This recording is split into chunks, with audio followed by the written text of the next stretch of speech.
ছিল নির্ভুল বই। আমি দায়িত্ব নেওয়ার পরে দেখি অনেক বইয়ের নানান রকমের সমস্যা ছিল এবং আমাকে বোঝানো হয়েছিল যে না, এখন যদি আমরা প্রেসে নতুন বই তখন আগামী বছরের বই না দিই তাহলে চলবে না। আমি বলেছি এই বই যাবে না, যেভাবে হোক আমাদেরকে এটাকে নির্ভুল করতে হবে এবং আমার সহকর্মীরা সেটা বুঝেছেন। পরবর্তীকালে আমরা বড় রকমের, আমি অনেক আলোচনা দীর্ঘায়িত হবে, পরে কোনো এক সময় আমরা সেইগুলো ব্যাখ্যা করব। একই রকম ভাবে আমরা জানি যে এবং যে 2027 থেকে যে নতুন কারিকুলাম শিক্ষা কার্যক্রম সেটা নিয়েও চিন্তা ভাবনা এখন শুরু হয়েছে, কাজকর্ম এখন শুরু হয়েছে। এসএসসি পরীক্ষার রেজাল্ট আমরা সাধারণভাবে যথেষ্ট সমাদৃত হয়েছে, তবে আমরা এটা বুঝি এখানে ছাত্রছাত্রীদের হয়তো সমস্যা সেখানে ছিল। একই সাথে সাথে এটা আমাদের গভীর চিন্তায় ফেলেছে আমরা কিভাবে এর উত্তরণটা ঘটাবো, আবার কি করে এখানে মূল যেটা নীতি আমরা অনুসরণ করেছিলাম সেখানে আমরা বলেছিলাম যে রাষ্ট্র এখানে কোনো ভূমিকা থাকবে না। ছাত্রছাত্রী যতটুকু কম্পিটেন্স তারা দেখাতে পারবে তাদের বিষয়ের মধ্যে সেটাই রিফ্লেক্টেড হবে। রাষ্ট্র নিজে এখান থেকে ক্রেডিট নেওয়ার জন্য তাদেরকে উপভোগ হিসেবে কোনো মার্ক কিন্তু সেখানে দেওয়া হবে না। কাজেই আমরা মার্কেটে চলে এসছে। নিশ্চিতভাবে এখন যদি আমরা সবাই মিলে যদি শিক্ষা সংশ্লিষ্ট যে সমস্ত কর্তৃপক্ষ রয়েছেন তারা আত্মোপলব্ধি করবেন যেখানে তাদেরও একটা ভূমিকা রয়েছে এবং সেই ক্ষেত্রে কি আমরা করতে পারি যৌথভাবে, তার জন্য আমরা এই কালেকটিভ মেজার্স কি নিতে পারি যেটা আবার আমরা আগের মানে সঠিকভাবে আমরা এই মূল্যায়নগুলি পরবর্তীকালে করতে পারি, সেই উদ্যোগ আমাদের রয়েছে। আমরা খালি জাতীয়ভাবে আমরা বিভিন্ন সময় বিভিন্ন পরিসরে আমাদের শিক্ষার মান নিয়ে আমরা আলাপ আলোচনা করি, কিন্তু কখনো আপনারা ইউনিভার্সিটি ইন্টারন্যাশনাল র্যাঙ্কিং এর কথা বলেন, সার্বিকভাবে শিক্ষা ব্যবস্থা particularly secondary education, primary and secondary education, তার কোনো ইন্টারন্যাশনাল অ্যাসেসমেন্ট অদ্যাবধি করা হয়নি। আমি দায়িত্ব নেওয়ার পরে আমি ভেবেছি এবং আমার সহকর্মীরা আমার সাথে মন্ত্রণালয়েরও তারা অনেকে, বিশেষ করে তরুণ যারা রয়েছে এবং তার সাথে অন্যান্য প্রতিষ্ঠান, তারা আমাকে উৎসাহিত করেছে এবং আমরা এখন আন্তর্জাতিকভাবে we are subjecting ourselves to international scrutiny where we stand with regard to other countries of the world.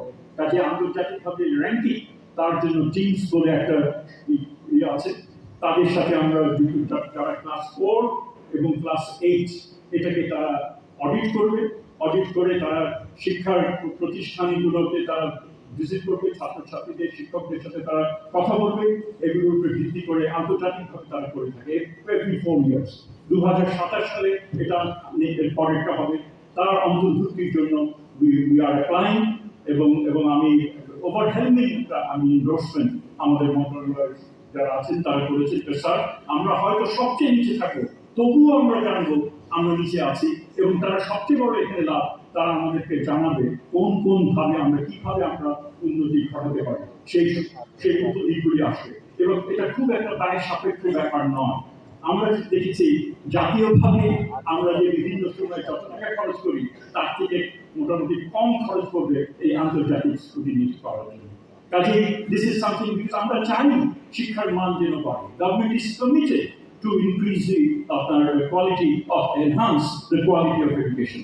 This is something আমি আপনাদেরকে বললাম। একরকম ভাবে বিশ্ববিদ্যালয়গুলোর মধ্যে যে গ্লোবাল নলেজ আমরা পাওয়ার জন্য সেখানে পড়া যায় কিনা, ইন্টারলাইব্রেরি গোল ফ্যাসিলিটিস থেকে শুরু করে অন্যান্য আরো অনেক কিছু, সেই বিষয়গুলো কিন্তু আমরা সক্রিয় বিবেচনার মধ্যে রয়েছে। ইউজিসি কে একটা কার্যকরী প্রতিষ্ঠান কিভাবে করা যায়, সেখানে ইউজিসির সম্পর্ক বেসরকারি বিশ্ববিদ্যালয়ের সাথে, ইউজিসির সম্পর্ক প্রাইভেট বিশ্ববিদ্যালয় সরকারি বিশ্ববিদ্যালয়ের সাথে, এখানে অনেক ইমপ্রুভমেন্টের স্কোপ রয়েছে এবং সেটা কিভাবে সম্ভব তাই নিয়ে আমরা বেশ কয়েকটি আলোচনা এর মধ্যেই আমরা করতে যাচ্ছি।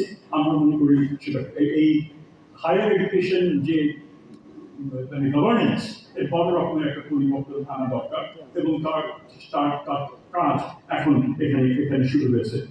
এখানে ইন্ডাস্ট্রির সাথে একাডেমিয়ার লিঙ্কেজ, এই যে আপনারা যে ধরনের গবেষণা করছেন তার চাহিদা এবং তার মানে বৃহত্তর রেপ্লিকেশন, এর যে অ্যাপ্লাইড যে দিকগুলো, এগুলো অবশ্যই এটার জন্য প্রাইভেট সেক্টর থেকে শুরু করে অন্যান্য প্রতিষ্ঠান শিক্ষক তাদের সঙ্গে যোগাযোগ করা দরকার এবং এটা আমরা এর মধ্যেই মন্ত্রণালয়ে আমরা এগ্রিকালচার না অন্যান্য শিল্প ক্ষেত্রে আমরা যারা বড় বড় উদ্যোক্তা তাদের প্রতিষ্ঠান তাদেরকে আমরা আমন্ত্রণ জানিয়েছিলাম এবং তারা এসে বললেন যে এই 25 বছরের মধ্যে একজন বললেন যে আমি 25 বছর ধরে আমি এখানে আমরা আমাদের সেক্টরে একটা লিডিং মানুষ হিসেবে রয়েছি। এই প্রথম মন্ত্রণালয় তারা বললেন তাদের ট্রেনিং কোর্স কিভাবে তারা করবে, বিশেষ করে কারিগরি ক্ষেত্রে। এবং সেখানে তাদের যে আপনারা এই যে ট্রেনিং সেন্টারগুলোতে বা মেশিন যেগুলো পলিটেকনিকগুলোতে এনেছেন, এই মেশিনগুলো যদি আমাদের সঙ্গে আলাপ করে দিতেন তাহলে আমরা কিন্তু অন্যরকম মেশিন বলতাম, একই দামে হয়তো করতো, কিন্তু আমাদের চাহিদা এখন যেটা হচ্ছে আপনাদের গ্র্যাজুয়েটরা যা বেরোচ্ছে তিনি তাকে নিয়ে আমার অন্যরকম ভাবে আবার রিট্রেনিং করতে হচ্ছে, সময়টা কিন্তু নষ্ট হতো না, এই রিসোর্সটা নষ্ট হতো না। কাজে এইগুলো এবং খুবই গুরুত্বপূর্ণ। আমরা বসে ডেস্কে বসে সিদ্ধান্ত নেবো সেটা না, we have to go out, talk to the stake holders, অংশীদারদের সঙ্গে আমাদের কথা বলতে হবে এবং সেই we are very mindful of that fact. এবং সেই কারণেই আমরা সেই কাজগুলো এখন শুরু করেছি, আশা করি এইটা অব্যাহত আমাদের থাকবে। এখানে আরেকটা যেটা হচ্ছে যে আমরা গবেষণার ক্ষেত্রে ব্যাংকেজের মাধ্যমে যে আমরা একটা যে অ্যালটমেন্ট যেটা করা হয়, যে ফান্ডিং যেটা করা হয়, সেখানে দেখা গেছে আমাদের যারা গবেষক তাদের মূল সঙ্গত কারণে তাদের মূল লক্ষ্য থাকে আমি ইন্টারন্যাশনালি কত হাই ইম্প্যাক্ট জার্নালে আমি পাবলিশ করছি, সেটা একদম ঠিক আছে, কিন্তু we have to go beyond that. তার জন্য কি আমি ইন্ডাস্ট্রির সঙ্গে আমার লিঙ্কেজ সেটা কিভাবে অ্যাপ্লাইড সায়েন্স সেটা করা, একই সাথে সাথে তার যে প্রায়োগিক অন্যান্য যে দিক আছে ওটার রেপ্লিকেশন সেগুলোকে নিশ্চিত করা, একই সাথে সাথে পেটেন্টিং এর যে ব্যাপার, যে আমরা যে উত্তরণ ঘটবে এসডিজি থেকে আমরা যে উত্তরণের যে বিষয়গুলো রয়েছে সেখানে patenting is very important. So we need scientist যারা নিজেদের নামে পেটেন্টিং যারা রয়েছে প্রতিষ্ঠানের নামে হতে পারে যেভাবে সম্ভব, এবং সেখানে আমাদের যে পরনির্ভরশীলতা তার থেকে আমাদের বেরিয়ে আসতে হবে। তাহলে আমি যেটা শুনেছি যে একটা ওষুধ যেটা আমি হয়তো 10 টাকায় পাচ্ছি সেটার দাম হয়তো 500 টাকা হয়ে যায়, আমি কমিয়ে বললাম, আমি তো আরো বেশি শুনেছি এবং বিশেষজ্ঞরা এই কথাগুলো বলছেন। কাজে আমাদেরকে দ্রুত উচ্চতর গবেষণার মধ্যে যেতে হবে এবং সেটা কেবলই সম্ভব যদি আমরা নতুন করে চিন্তা করতে পারি, মুক্তভাবে চিন্তা করতে পারি। যদি সংশ্লিষ্ট যারা আছে আমরা নিজেরা মানে খালি সিদ্ধান্ত নিলাম ঘরে বসে ব্যুরোক্রেটিক ভাবে, তাহলে কিন্তু হবে না। We have to reach out to the others, we have to learn from the others. এবং যারা যারা মাঠে কাজ করছেন তাদের কাছ থেকে নিতে হবে, যারা ইন্ডাস্ট্রি চালাচ্ছেন তাদের কাছ থেকে নিতে হবে, কৃষকের কাছ থেকে নিতে হবে। কাজে সেই ধরনের একটা আমাদের কালচার আমাদের সৃষ্টি আমাদের করা প্রয়োজন এবং আমি জোরের সাথে বলতে পারি তার শুরু অন্ততপক্ষে আমরা করেছি, কারণ আমরা এটাকে আমলে নিয়েছি এবং তার জন্য উদ্যোগও আমরা নিয়েছি। তো এই কাজগুলো আমরা করছি। আমি আর কারিগরি এবং মাদ্রাসা শিক্ষার কারিগরি যে দিকগুলো আছে তার সঙ্গে লিঙ্ক আপ করার জন্য আমরা চেষ্টা করছি এবং কারিগরি প্রতিষ্ঠানগুলোকে আরো শক্তিশালী করা তার জন্য আমরা বিশেষভাবে মনে করি। কারণ আমরা মনে করি সাধারণ শিক্ষার একটা গুরুত্ব আছে, কিন্তু আমাদের এমপ্লয়েবিলিটি যদি আমরা মনে করি কর্মসংস্থানের ক্ষেত্রে দেশে এবং বিদেশে অবশ্যই আমাদের কারিগরি শিক্ষার ক্ষেত্রে একটা বড় রকমের উল্লঙ্ঘন আমাদের সেখানে করতে হবে, মানে বড় রকমের অর্জন করতে হবে এবং তার জন্য অভিভাবকদের এখানে একটা ভূমিকা রয়েছে। আমি সাধারণ শিক্ষায় স্কুল কলেজ থেকে ডিগ্রি নিয়ে পাশ করা যে খুব যে আমার তার যে এমপ্লয়েবিলিটি অনেক করে তা না।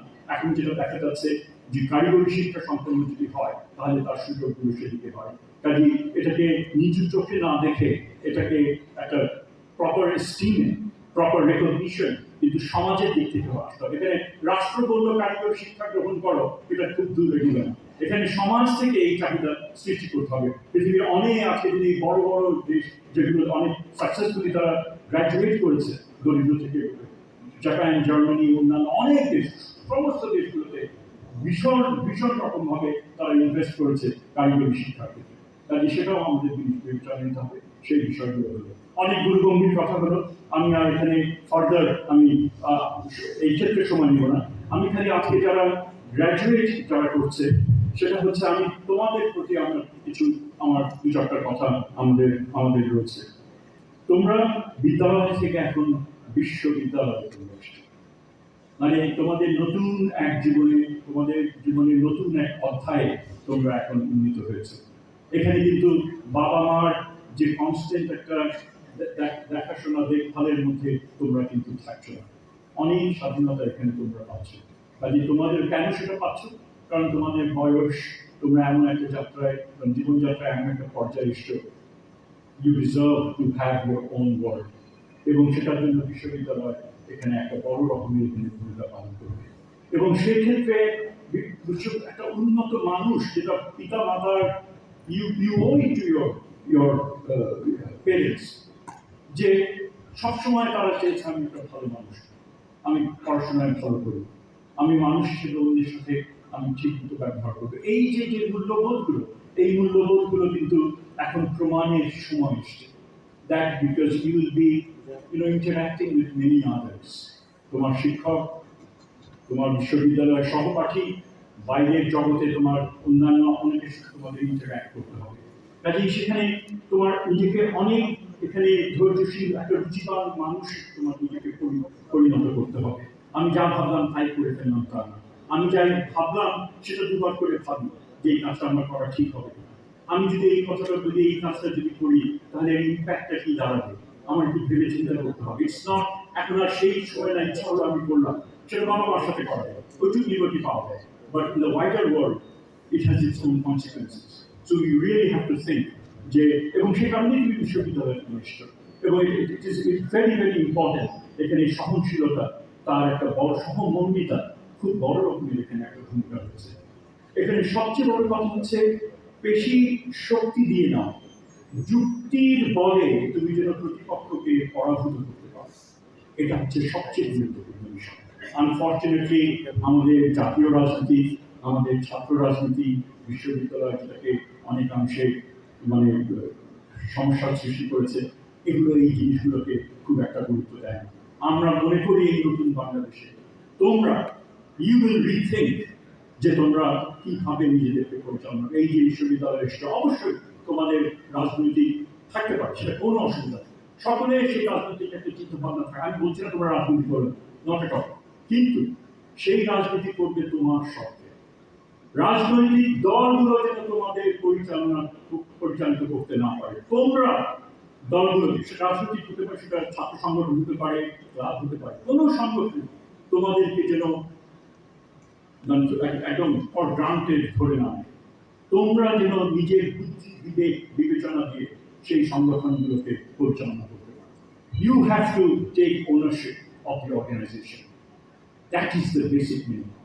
বিশ্ববিদ্যালয়ের শিক্ষা, পরিবারের শিক্ষা কিন্তু তাই যে আমি বিবেক সম্পন্ন মানুষ, আমার চিন্তা, এবং সেটা যদি তুমি মাইনরিটিও হও তারপরেও তোমার অবস্থানটা তোমার জানতে হবে। রেসপেক্টফুলি বিশ্ববিদ্যালয়কে যে তাদের মানে তোমার অথরিটির কাছে বা যে দায়িত্বপূর্ণ যে সংস্থা, যে আমি এটা মনে করি, only then we can assert ourselves.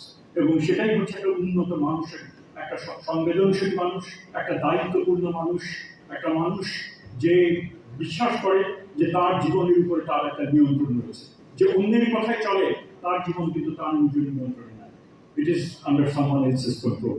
কাজেই অনেকগুলো একটা বড় একটা অস্থির সময়ের মধ্যে আছে, বড় ধরনের অনেকগুলো বিষয় তোমাদের সামনে আসতে পারে, যেগুলো আমরা জানি না সেটা কিভাবে তোমাদের জীবনকে ছুঁয়ে যাবে। কিন্তু এই সিদ্ধান্তটা আমি স্ট্রংলি মনে করি that you have to really think মানে, এবং you have to act in accordance with your conscience বিবেক, that is extremely important. Just because নেতা আমাকে বলেছে এটা করে আসো, আমি সেটা করে ফেললাম, in that case you are not complete human being. In that case তোমার মধ্যে একটা কি বলবো এটাকে, মানে তোমার তোমার তোমার উপরে তোমার নিয়ন্ত্রণ হয়। সো আমি যেহেতু আজকে একটা নতুন তোমরা এক ইচ্ছার মধ্যে আসছো, I felt it is incumbent, এবং একই সাথে সাথে আমার বিনীত আবেদন যারা শিক্ষক তাদের প্রতি, যে অবশ্যই আপনাদের রাজনৈতিক বিশ্বাস থাকবে, আপনারা সেটা করবেন, কিন্তু সেটা যেন এই ক্যাম্পাসকে সেখানে নিয়ে না যায়, এবং ক্যাম্পাস সেই রাজনৈতিক চর্চা বাইরে সেটা থাকে, এবং সেটাকে যেন আমরা আমাদের রিক্রুটমেন্ট, যাকে আমরা ছাত্র শিক্ষকদের রিক্রুট করবো, সেটা কোন কাকে স্কলারশিপ দেবো, কাকে আমি ডিল করবো, কাকে আমি, এগুলোর মধ্যে যেন না যায়। প্লিজ, অনেক অনেক ক্ষতি হয়ে গেছে।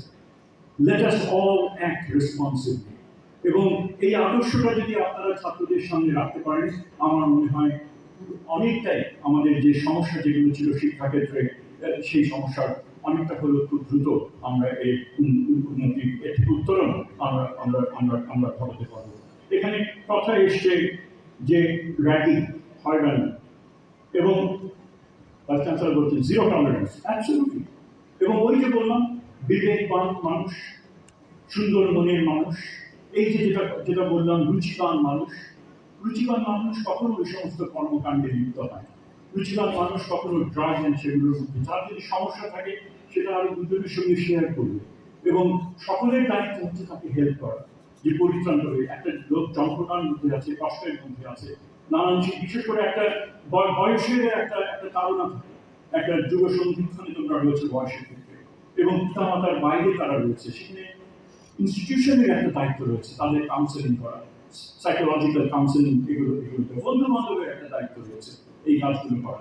কাজে এখানে সম্পর্ক হবে, সম্পর্ক হয়তো ভাঙবে, মনে হবে সম্পর্ক হচ্ছে, থাকা দরকার, আমি এমন কিছু করে ফেলবো। জীবন একটা, and you have to be again in control of yourself. যদি কোনো সম্পর্ক না হয়, so be it. Try to learn to let go of it, because you are committed to yourself. You know, and you have committed, you have your responsibility to your family, to your society. কাজে ইতিবাচক জিনিস দিয়ে নিজেকে ব্যস্ত রাখো, এবং সেখানে বড় রকমের ভূমিকা থাকতে পারে বইয়ের বাইরেও একটা যে বৃহত্তর জগৎ, যে আমাদের নানান রকমের সুপ্ত প্রতিভা থাকে, যে প্রতিভা আমরা সুযোগ পাই না, বিভিন্ন কারণ পাই না, পড়াশোনার চাপে আছে, তারপরেও আমাদেরকে ওই চিত্রগুলোকে বের করে নিতে হবে। গান বাজনা হতে পারে, বাঁশি বাজানো হতে পারে, খেলাধুলা হতে পারে, শরীর চর্চা হতে পারে, ডিবেট সেটা হতে পারে, কালেক্টিভলি এককভাবে করা, কালেক্টিভলি করা, এবং বিশ্ববিদ্যালয়ের একটা বড় দায়িত্ব সেই সুযোগগুলোকে তৈরি করে দেওয়া। শুধুমাত্র পড়া পড়া পড়া পড়া না, এর বাইরেও যাতে হিডেন চ্যালেঞ্জগুলো যেন একটা একটা একটা ছেলে বা মেয়ে পরিবার থেকে বিচ্ছিন্ন হয়ে আসছে, এবং তার তো বন্ধু বান্ধব এখনো ঠিক মতো হয়নি, যে সমস্ত কাজের মধ্যে গেলে তাদের সেই যোগসূত্রগুলো স্থাপিত হয়। কাজে এই কাজগুলো করা। আরেকটা যেটা বিষয় হচ্ছে, যা বিশেষ চাহিদা সম্পন্ন বন্ধু বান্ধব তোমাদের থাকতে পারে। আমাদের এখানে দেখলাম অ্যাডমিশনের ক্ষেত্রে এবছর 6 জন এরকম বিভিন্ন বিষয় থেকে অল্প কয়েকজন শিক্ষিত হচ্ছেন। তারা বিভিন্ন হয় বিশেষ চাহিদা কিংবা বিশেষ গোষ্ঠী বা অন্যান্য ক্যাটেগরি থেকে তারা এসছে, অর্থাৎ মেইন স্ট্রিম বলে আমরা তাকে মনে করি, মেইন স্ট্রিমে তারা সেরকমভাবে তাদের সম্পদ রয়েছে। কাজে সেই ক্ষেত্রে তাদের ব্যাপারেও সংবেদনশীল হতে হবে। ইনস্টেড অফ মানে তাদের প্রতি দূরে থাকা থেকে, you have to embrace them, because শিক্ষকরা বা স্কুল অ্যাডমিনিস্ট্রেশন, ইউনিভার্সিটি অ্যাডমিনিস্ট্রেশন, তাদের একটা সীমাবদ্ধতা আছে, তারা চেষ্টা করবে, কিন্তু you believe with them, you will stay with them, please do help, যাতে তারা যেন মনে করেন যেটা তাদের। এবং আমি ভীষণ রকম ভাবে বিশ্বাস করি যে এই কাজগুলো যদি তোমরা করতে পারো, যে এডুকেশনাল এক্সেলেন্স তো বটে, দ্যাট ইজ ইম্পর্টেন্ট, একই সাথে এই যে বাকি যে জিনিসগুলো নিজেদের মধ্যে যদি মতবিরোধ হয়, সেটা ঠান্ডা মাথায় সেগুলো যদি নিরসন করতে পারো আলাপ আলোচনার মাধ্যমে, র্যাগিং যদি তোমরা সম্পূর্ণভাবে ভ্যানিশ করতে পারবে এখান থেকে, ওই ধরনের যে বিভিন্ন যাদের একজনের প্রতি অনেকজনের যে সংবেদনশীলতা, সহমর্মিতা যদি দেখাতে পারো, তাহলে একটা মডেল বিশ্ববিদ্যালয় হিসেবেই তোমরা প্রতিষ্ঠা পাবে। There is no reason। আর অনেক পিতামাতা তখন চিন্তা করবে না, আমি শুনেছি ওই বিশ্ববিদ্যালয়ে এইরকম ভাবে মানে ছাত্রছাত্রীরা এরকম ভালো এবং শিক্ষকরা এরকম যত্নবান, আমার মনে হয় দূরের থেকেও তখন এই বিশ্ববিদ্যালয়ে পাবে। Let us try to create those new type of universities যাতে এই এটা যেন হতে পারে। এই আহ্বান তোমাদের কাছে, আমার তোমাদের কাছে রয়েছে। আমি আরো একটা কথা আমি বলতে চাই, সেটা হচ্ছে যে আমি চিন্তা ভাবনা করেছিলাম,